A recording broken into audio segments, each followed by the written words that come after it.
Hi everyone. आज हम अपनी ज्योग्राफी की एनसीईआरटी क्लास 11th को कंटिन्यू करेंगे। Fundamentals of physical geography. आज का चैप्टर है water in the atmosphere. Okay, so we'll continue with this chapter. So let's see what's given in the beginning of this chapter.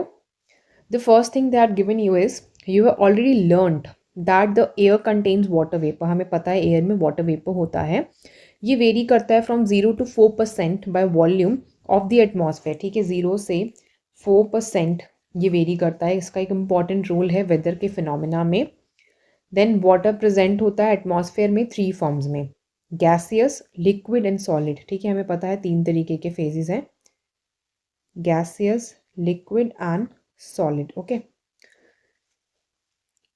the moisture in the atmosphere is derived from water bodies through evaporation and from plants through transpiration. तो यहाँ पे आप देखिए कि जो moisture होता है atmosphere में वो वाटर बॉडीज में कहाँ से आता है? इवेपोरेशन के थ्रू एंड प्लांट्स से ट्रांसपिरेशन के थ्रू। नेक्स्ट इज दस there is a continuous exchange of water जो कि एटमॉस्फेयर में ओशंस और कॉन्टिनेंट्स के बीच में होता है through the process of evaporation, transpiration, condensation and precipitation. Then next thing is water vapour present होता है एयर में, उसको हम ह्यूमिडिटी कहते हैं।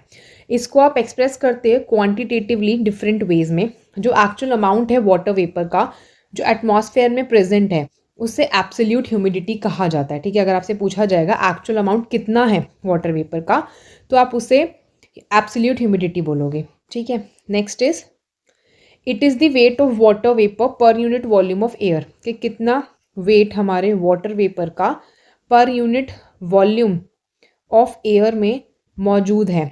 ठीक है, उसको हम कहते हैं एब्सोल्यूट ह्यूमिडिटी। और इसमें आप इसको एक्सप्रेस करते हो ग्राम्स पर क्यूबिक मीटर में। ठीक है, grams per cubic metre, you can write it in this manner also, per cubic metre. Okay, then next is जो एबिलिटी होती है एयर की कि वो वाटर वेपर को होल्ड कर सकता है वो डिपेंड करता है इंटायरली उसके टेम्परेचर पे। ठीक है, जितनी ठंडी हवा होगी उसमें उतना कम वेपर होगा, जितनी गर्म हवा होगी उसमें ज़्यादा वेपर होगा। तो जो एब्सोल्यूट ह्यूमिडिटी होती है डिफर करती है place to place on the surface of the earth. आपकी humidity surface of the earth पे हर जगह पे अलग अलग होगी। जो परसेंटेज होता है मॉइस्चर का वो जो कि प्रेजेंट है आपके एटमॉस्फेयर में as compare to its full capacity एक गिवन टेम्परेचर पे, उसको रिलेटिव ह्यूमिडिटी कहा जाता है। ठीक है, आपको 2 डेफिनेशंस मिली है यहाँ से, एक एब्सोल्यूट ह्यूमिडिटी की, दूसरी रिलेटिव ह्यूमिडिटी की। ठीक है, तो एब्सोल्यूट में आपने देखा था, I will just remind it for you, यहाँ पे आपने एब्सोल्यूट में देखा था कि एक्चुअल अमाउंट कितना है वाटर वेपर का एटमॉस्फेयर में। अब रिलेटिव वाले में क्या होता है, आप कंपैरिजन में लेते हो कि जब कितना परसेंटेज मॉइस्चर का आपके एटमॉस्फेयर में मौजूद है, अगर आप उसकी फुल कैपेसिटी से कंपेयर करो, लेट सपोज से फुल कैपेसिटी 50 है और अगर 30 मौजूद है तो ये क्या होगा, रिलेटिव ह्यूमिडिटी होगा। देन जब आपका चेंज होता है एयर टेम्परेचर तो जो कैपेसिटी होता है मॉइस्चर को रिटेन करने का वो बढ़ जाता है या फिर कम हो जाता है, एंड जो रिलेटिव ह्यूमिडिटी होती है वो भी अफेक्ट हो जाती है इस चीज़ से। It is greater over the oceans, आपकी रिलेटिव ह्यूमिडिटी ओशंस पे ज़्यादा होती है एंड कॉन्टिनेंट्स पे लीस्ट होती है। Next is the air containing moisture to its full capacity at a given temperature set to be saturated. अगर मान लो एक जगह है जहाँ पे उस एयर में जो मॉइस्चर है वो फुल कैपेसिटी पे, लेट सपोज से 100 is the full capacity and यहाँ पे उतना ही मॉइस्चर मौजूद है एक गिवन टेम्परेचर पे, तो ये हवा सैचुरेटेड हो जाएगी। ठीक है, मॉइस्चर इसमें फुल कैपेसिटी पे है। इट मीन्स कि जो एयर है इस गिवन टेम्परेचर पे वो इनकेपेबल है कि वो होल्ड नहीं कर सकती कोई और एडिशनल अमाउंट ऑफ मॉइस्चर इस स्टेज पे। मतलब आप 100 के बियॉन्ड अब इसको कोई भी अमाउंट नहीं दे सकते हो। Temperature at which saturation occurs in a given sample of air is known as dew point। ठीक है, ये डेफिनेशन इंपॉर्टेंट है। टेम्परेचर जिस पे आपका सैचुरेशन है गिवन सैम्पल ऑफ एयर में हो चुका है वो ड्यू पॉइंट है। मान लो मैंने कहा 45 डिग्री सेल्सियस पे आपका सैचुरेशन हो गया है तो ये आपका ड्यू पॉइंट हो जाएगा। ठीक है, अगर 18 डिग्री पे होता तो 18 डिग्री ड्यू पॉइंट हो जाता। Next thing, evaporation and condensation. Evaporation condensation में क्या होता है, जो अमाउंट ऑफ वाटर वेपर आपके एटमॉस्फेयर में है, ठीक है, जो भी ऐड हुआ है आपके एटमॉस्फेयर में या विद्रॉ हुआ है इवेपोरेशन या कंडेंसेशन की वजह से। मतलब अगर आपका amount of water vapour add होगा तो इवेपोरेशन की वजह से होगा और विद्रॉ होगा तो कंडेंसेशन की वजह से होगा। इवेपोरेशन एक प्रोसेस है जिससे वाटर ट्रांसफॉर्म होता है from liquid to gaseous state, ठीक है। आपका जो लिक्विड है जब वो गैस में कन्वर्ट हो जाता है तो उसको हम इवेपोरेशन कहते हैं। हीट जो होता है मेन कॉज होता है इवेपोरेशन के लिए। टेम्परेचर जिस पे आपका वाटर इवेपोरेट करना शुरू करता है उसे लेटेंट हीट ऑफ वेपराइजेशन कहते हैं, ठीक है। मान लो 100 डिग्री सेल्सियस पे अगर वो वेपराइज होने लग गया लिक्विड, तो ये क्या है, लेटेंट हीट ऑफ वेपराइजेशन है। Then increase in temperature increases water absorption and retention capacity of the given parcel of air, कि अगर आपका टेम्परेचर इंक्रीज करता है, ठीक है, अगर आपका टेम्परेचर बढ़ा तो आपकी वाटर एब्जॉर्प्शन और रिटेंशन कैपेसिटी बढ़ जाती है of the given parcel of air. Similarly अगर मॉइस्चर कंटेंट कम है तो एयर में एक पोटेंशियलिटी होती है एब्जॉर्ब करने की और रिटेन करने की मॉइस्चर को, ठीक है। ये चीज़ भी याद रखना कि अगर मॉइस्चर कम है उस टाइम पे तो वो और एब्जॉर्ब कर सकती है, रिटेन कर सकती है मॉइस्चर को। जो मूवमेंट होता है एयर पार्सल्स का, ठीक है, यहाँ पे जो मूवमेंट ऑफ एयर है वो रिप्लेस करता है सैचुरेटेड लेयर को विद द अनसैचुरेटेड लेयर। मतलब मान लो यहाँ से हवा मूव करके दूसरी जगह पे जा रही है तो ये रिप्लेस करेगा सैचुरेटेड लेयर को अनसैचुरेटेड लेयर के साथ में। Next is greater the movement of air the greater is the evaporation. जितना ज़्यादा आपकी एयर मूव करेगी उतना ज़्यादा उसका इवेपोरेशन हो जाएगा। Transformation of water vapour into water is called condensation. जब आपका वाटर वेपर जो होता है वो वाटर में चेंज हो जाता है तो उसको कंडेंसेशन कहते हैं। Next is condensation is caused by the loss of heat. इसमें बेसिकली लॉस ऑफ हीट की वजह से होता है, ठीक है। जैसे आपने देखा आपका इवेपोरेशन हीट की वजह से हो रहा था, तो लॉस ऑफ हीट मतलब उल्टा है, इसमें लॉस ऑफ हीट की वजह से कंडेंसेशन होता है। जब आपकी मॉइस्ट एयर कूल्ड हो जाती है तो वो एक लेवल पे पहुंच जाती है जब उसकी कैपेसिटी वाटर वेपर को होल्ड करने की सीज हो जाती है, मतलब ख़त्म हो जाती है, ठीक है, जब वो अपना एक लेवल रीच कर लेगा। देन जो एक्सेस वाटर वेपर है वो कंडेंस करता है लिक्विड फॉर्म में। फ्री एयर में कंडेंसेशन रिजल्ट करता है from cooling around very small particles जिनको हाइग्रोस्कोपिक कंडेंसेशन न्यूक्लियाई कहा जाता है। अब मान लो आपने बोला कि यहाँ पे फ्री एयर है, ठीक है, तो उसमें कंडेंसेशन जो हो रहा है वो एक कूलिंग इफेक्ट की वजह से हो रहा है। इसमें कूलिंग इफेक्ट में क्या होगा, मान लो ये एक हाइग्रोस्कोपिक कंडेंसेशन न्यूक्लियाई, तो इसके आसपास कूलिंग इफेक्ट हो रहा है जिससे ये वाटर वेपर से वाटर में कन्वर्ट हो जाएगा, ठीक है, due to condensation process. Next is particles जो होते हैं डस्ट के, स्मोक के, सॉल्ट के फ्रॉम द ओशन, ये पर्टिकुलरली गुड न्यूक्लियाई होते हैं क्योंकि ये वाटर वेपर को एब्जॉर्ब कर सकते हैं, मतलब आपके वाटर को ये एब्जॉर्ब कर लेते हैं। तो कंडेंसेशन ऑल्सो टेक्स प्लेस जब आपका मॉइस्ट एयर कॉन्टैक्ट में आता है विद सम कोल्डर ऑब्जेक्ट, ठीक है, ठंडे ऑब्जेक्ट के साथ में कॉन्टैक्ट में आएगा तो भी कंडेंसेशन होगा। एंड इट में ऑल्सो टेक प्लेस जब टेम्परेचर क्लोज होता है टू द ड्यू पॉइंट, ठीक है, अगर आपका टेम्परेचर ड्यू पॉइंट के आसपास है तो भी ये हो सकता है। Condensation therefore depends upon the amount of cooling and the relative humidity of the air, ठीक है। तो जो आपका कंडेंसेशन होता है वो डिपेंड करता है अमाउंट ऑफ कूलिंग पे एंड रिलेटिव ह्यूमिडिटी पे एयर के, कि कितना अमाउंट ऑफ कूलिंग हुआ है, कितना रिलेटिव ह्यूमिडिटी है एयर का। कंडेंसेशन इन्फ्लुएंस होता है volume of air, temperature, pressure and humidity से, ठीक है। ये पॉइंट्स याद रखना कि कंडेंसेशन किस किस चीज़ से इन्फ्लुएंस होता है, volume of air, temperature, pressure and humidity. Condensation takes place when first condition is temperature air का रिड्यूस्ड हो गया है टू ड्यू पॉइंट, मतलब आपका जो भी टेम्परेचर है वो ड्यू पॉइंट पे आ गया है तो कंडेंसेशन हो जाएगा। First thing is this with its volume remaining constant, volume same रहना चाहिए। When both the volume and the temperature are reduce, आपने किसी चीज़ का वॉल्यूम भी रिड्यूस कर दिया और टेम्परेचर भी रिड्यूस कर दिया तो भी कंडेंसेशन होता है। जब मॉइस्चर ऐड हो जाता है to the air through evaporation, ठीक है, यहाँ पे इन्होंने सेकंड के बाद सीधा फोर्थ पॉइंट लिखा है, इट हैज़ टू बी 3, ठीक है। जब मॉइस्चर आपका ऐड हो रहा है एयर में इवेपोरेशन से। हाउएवर जो मोस्ट फेवरेबल कंडीशन है कंडेंसेशन के लिए वो है डिक्रीज ऑफ एयर टेम्परेचर का, आपका एयर टेम्परेचर डिक्रीज होना चाहिए। नेक्स्ट थिंग इज कंडेंसेशन के बाद जो वाटर वेपर होता है, जो मॉइस्चर होता है एटमॉस्फेयर में, takes one of the following forms. इसके कौन कौन से फॉर्म्स हो सकते हैं, dew, frost, fog and clouds, ठीक है। आप ड्यू देख सकते हो एक बूंद जैसा बन जाएगा, फ्रॉस्ट बन सकता है, फॉग होगा, क्लाउड हो जाएगा। जो फॉर्म्स ऑफ कंडेंसेशन है आप उसको क्लासीफाई करते हैं the basis of temperature and location. Condensation take place करता है जब ड्यू पॉइंट लोअर होता है than freezing point as well as higher than the freezing point. देखो ये कंडीशंस इंपॉर्टेंट है, यूपीएससी प्रीलिम्स में भी ये कंडीशंस पूछी जा सकती हैं। कि कब होता है, जब आपका ड्यू पॉइंट कम होता है आपके फ्रीजिंग पॉइंट से। मतलब आपका ड्यू पॉइंट मान लो, मैंने कहा लेट्स सपोज से इट्स 30 डिग्री सेल्सियस, आपका फ्रीजिंग पॉइंट जो है लेट्स सपोज से इट्स 0 डिग्री सेल्सियस। तो उन्होंने कहा कंडेंसेशन कब होगा, जब आपका ड्यू पॉइंट आपके फ्रीजिंग पॉइंट से कम होगा, एज वेल एज हायर होगा आपके फ्रीजिंग पॉइंट से। मतलब इससे ज़्यादा भी हो सकता है, इससे कम भी हो सकता है कंडेंसेशन होने के लिए। देन ड्यू, जब आपका मॉइस्चर डिपॉजिट होता है in the form of water droplets cooler surfaces पे of solid objects rather than nuclei in air above the surface, जैसे कि stones, grass blades, plant leaves, उसको ड्यू कहते हैं। आपने देखा होगा ना, ऐसे लीव के ऊपर ऐसे वाटर ड्रॉपलेट्स इकट्ठे हो जाते हैं, तो इसको ड्यू कहते हैं। ये जो आइडल कंडीशंस होती हैं इसके फॉर्मेशन के लिए, वो क्या होती हैं, ये कंडीशंस इंपॉर्टेंट है, यूपीएससी प्री ऑलरेडी पूछ चुका है इन कंडीशंस को। आप डिफरेंट एग्जाम्स के लिए कंडीशंस इंपॉर्टेंट हैं, याद कर सकते हैं।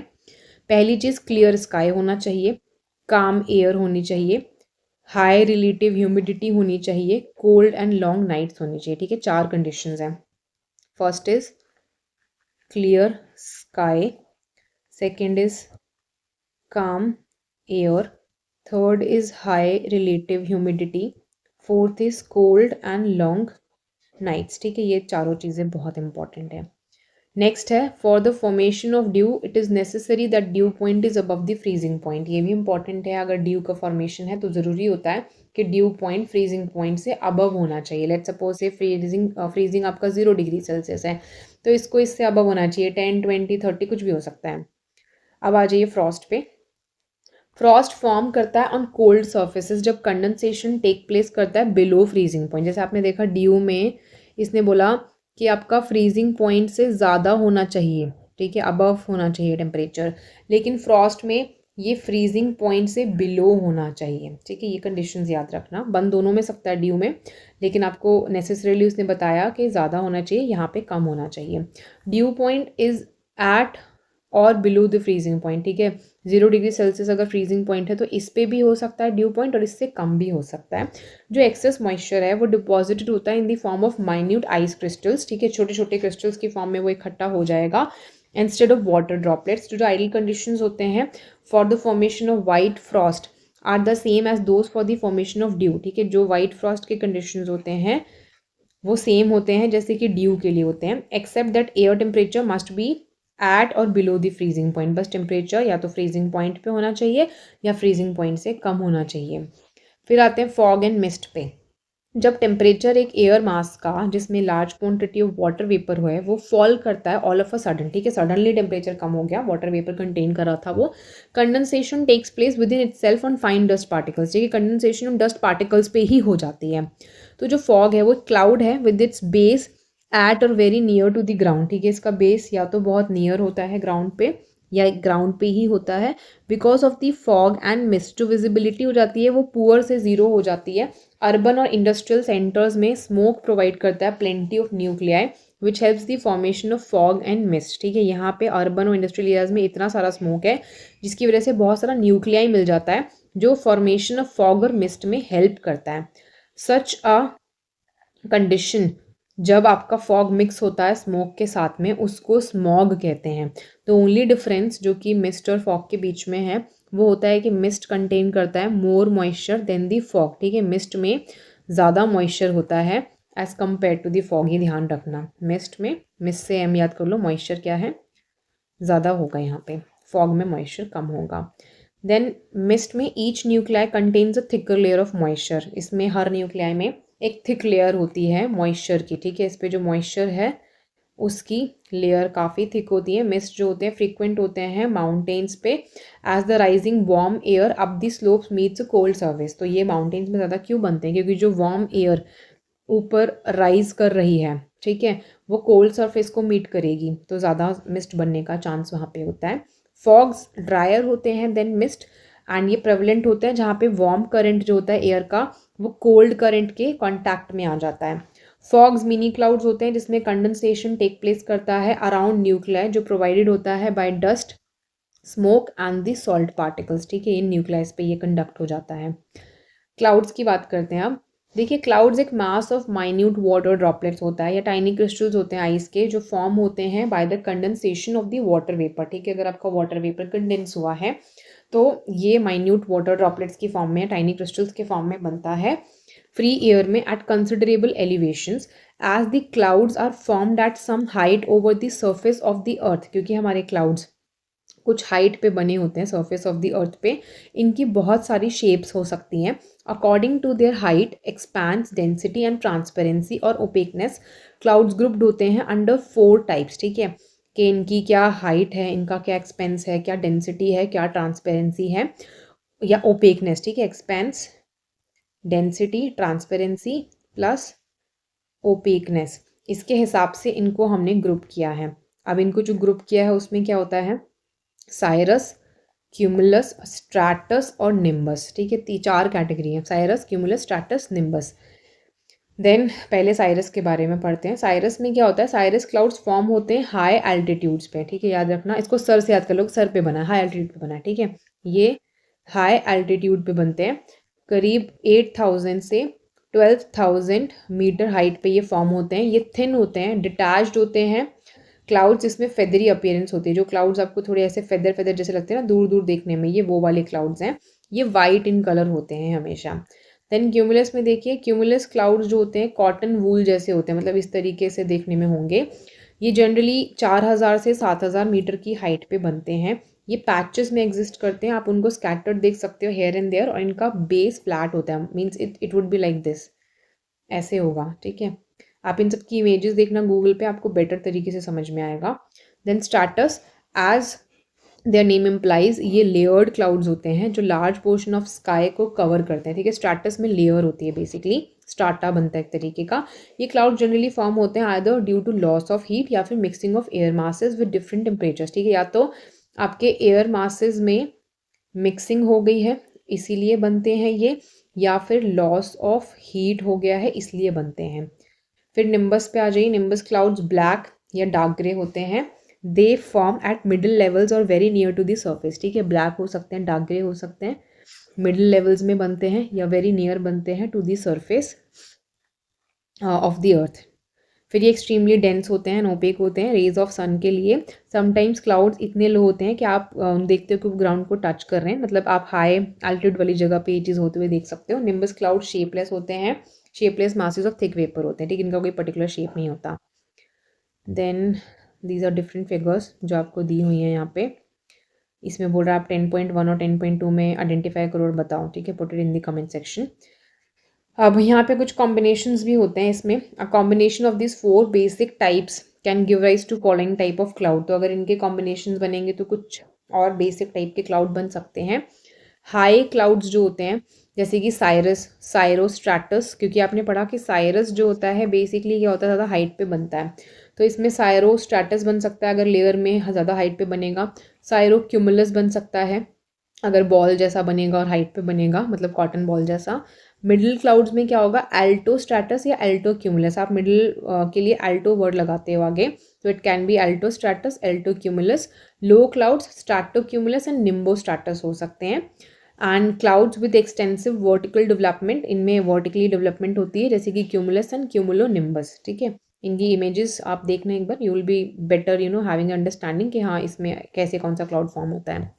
प्रेसिपिटेशन में देखिए, process of continuous condensation in free air helps the condense particles to grow in size. Basically आपका जब कंटिन्यूसली कंडेंसेशन का प्रोसेस हो रहा होता है फ्री एयर में, तो वो कंडेंस पार्टिकल के हेल्प करता है कि वो अपने साइज में ग्रो कर सके।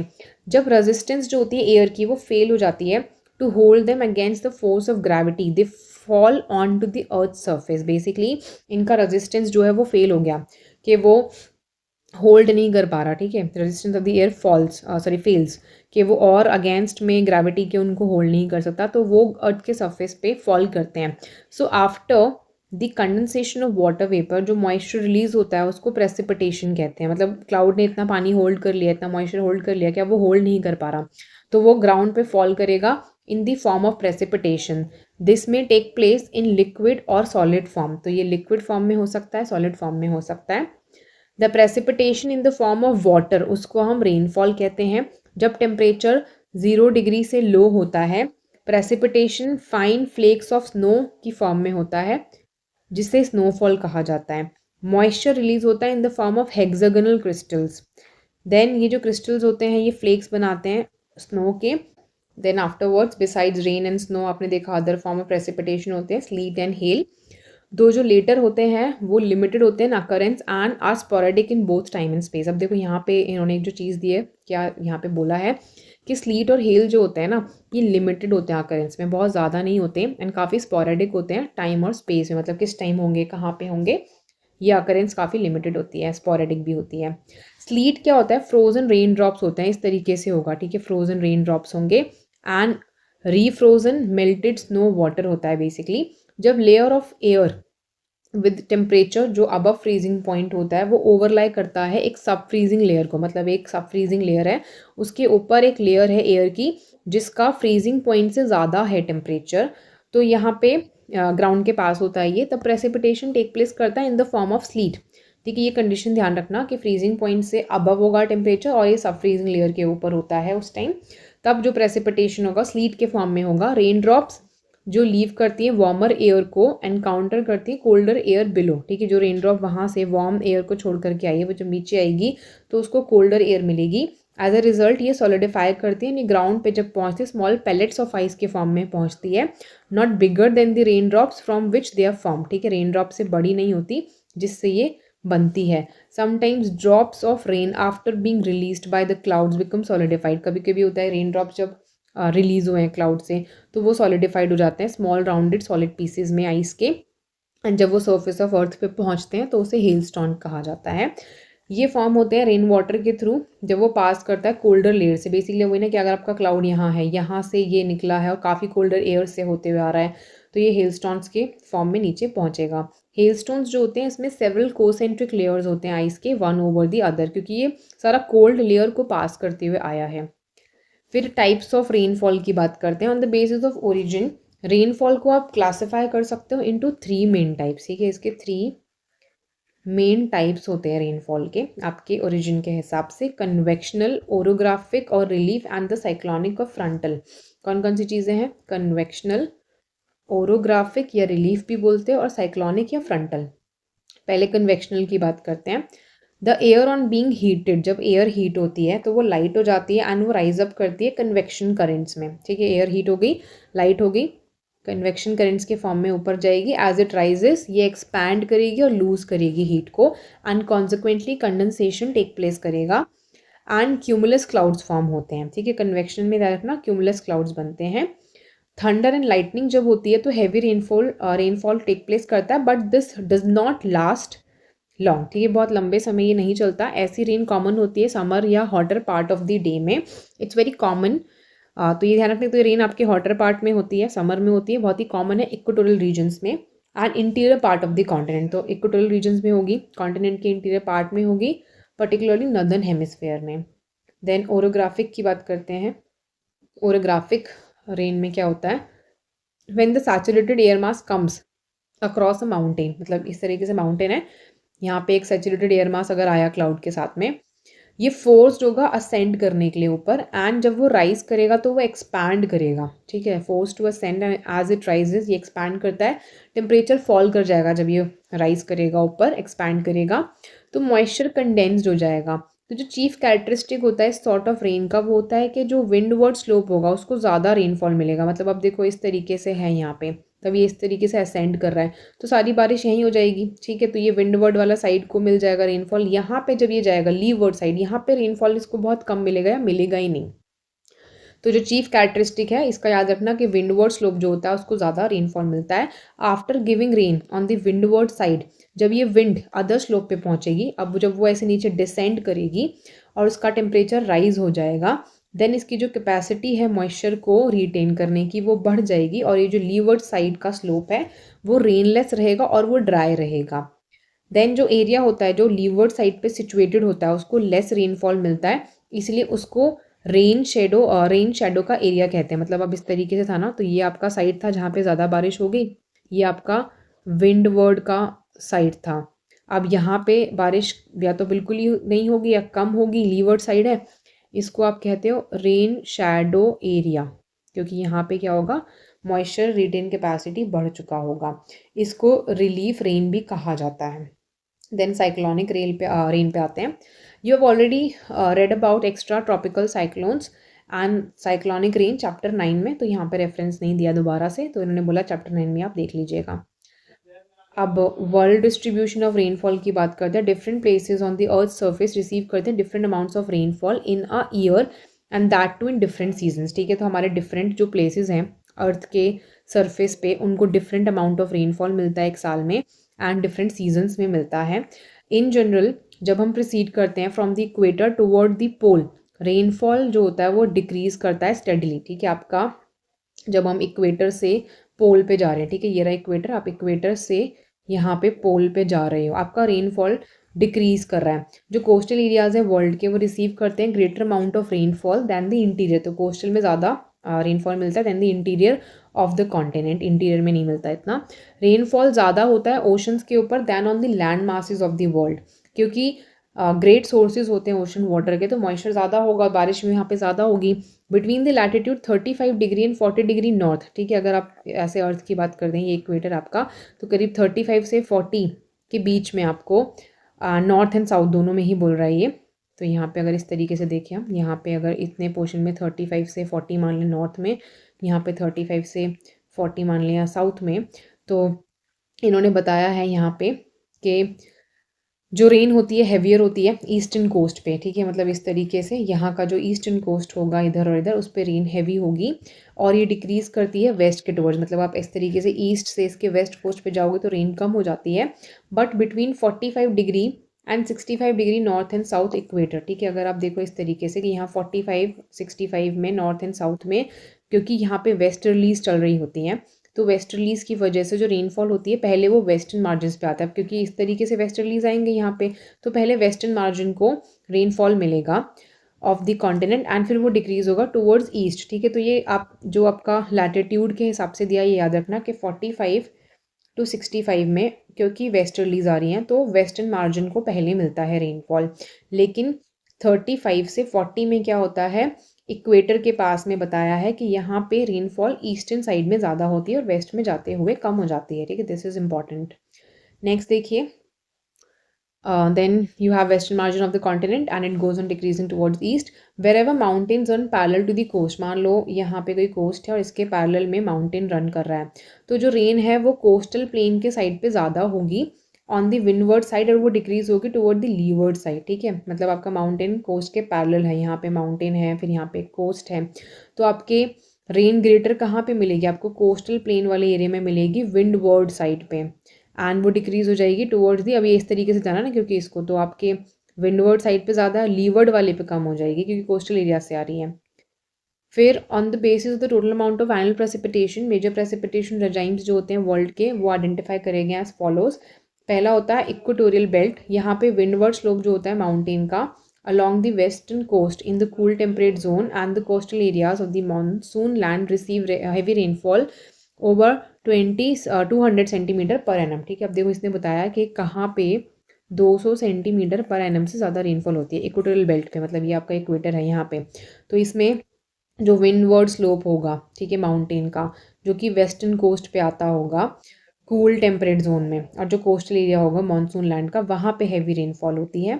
इंटीरियर कॉन्टिनेंटल एरिया को मॉडरेट रेनफॉल मिलता है जो कि 100 से 200 सेंटीमीटर पर एनम होता है। कोस्टल एरियाज जो होते हैं कॉन्टिनेंट के, उनको मॉडरेट अमाउंट ऑफ रेनफॉल मिलता है। ठीक है, कोस्टल वाले में मॉडरेट रहेगा। फिर सेंट्रल पार्ट जो होते हैं ट्रॉपिकल लैंड के एंड जो ईस्टर्न और इंटीरियर पार्ट होते हैं टेम्परेट लैंड के, उनको रिसीव होता है rainfall varying between 50 to 100 centimetre per annum. इसमें सारा लिमिट वैल्यू याद करने की ज़रूरत नहीं है, बट एक मॉडरेट एग्जाम्पल्स, मतलब एक मॉडरेट रेंज याद रखना कि किसका कितना होता है, किसका ज़्यादा किसका कम। तो सेंट्रल पार्ट ट्रॉपिकल लैंड का, ठीक है, यहाँ पे आपकी ट्रॉपिकल लैंड होती है इक्वेटर के पास वाले, इसका जो सेंट्रल पार्ट है and the eastern part, eastern interior part जो है टेम्परेट लैंड का, ठीक है, यहाँ पे टेम्परेट वाले में ईस्ट का और जो इंटीरियर पार्ट है उसमें रेनफॉल 50 से 100 सेंटीमीटर पर एनम होता है। एरियाज जो कि रेन शेडो जोन में आते हैं of the interior of the continent, ठीक है, मतलब कॉन्टिनेंट के अंदर जो रेन शेडो जोन होगा उसमें और हाई लैटिट्यूड में बहुत ही कम रेनफॉल होगा जो 50 सेंटीमीटर पर एनम से भी कम होगा। सीजनल डिस्ट्रीब्यूशन रेनफॉल का आपको एक इम्पॉर्टेंट एस्पेक्ट प्रोवाइड करता है जज करने के लिए उसकी इफेक्टिवनेस को। इन सम रीजन्स रेनफॉल डिस्ट्रीब्यूट होता है evenly throughout the year, जैसे कि इक्वेटोरियल बेल्ट में and western part of cool temperate reason में। तो इसमें इंपॉर्टेंट चीज़ ये है कि याद रखना कि कुछ जो हमारे रीजन्स है उसमें rainfall evenly throughout the year distributed है, जैसे कि इक्वेटोरियल बेल्ट में है, western parts of cool temperate regions में। ठीक है, मतलब दो जगहों पे, इक्वेटोरियल और western part of cool temperate region. This chapter is over. I hope you got a good understanding of this chapter. If you have any doubts, put it in the comment section. Thanks for watching.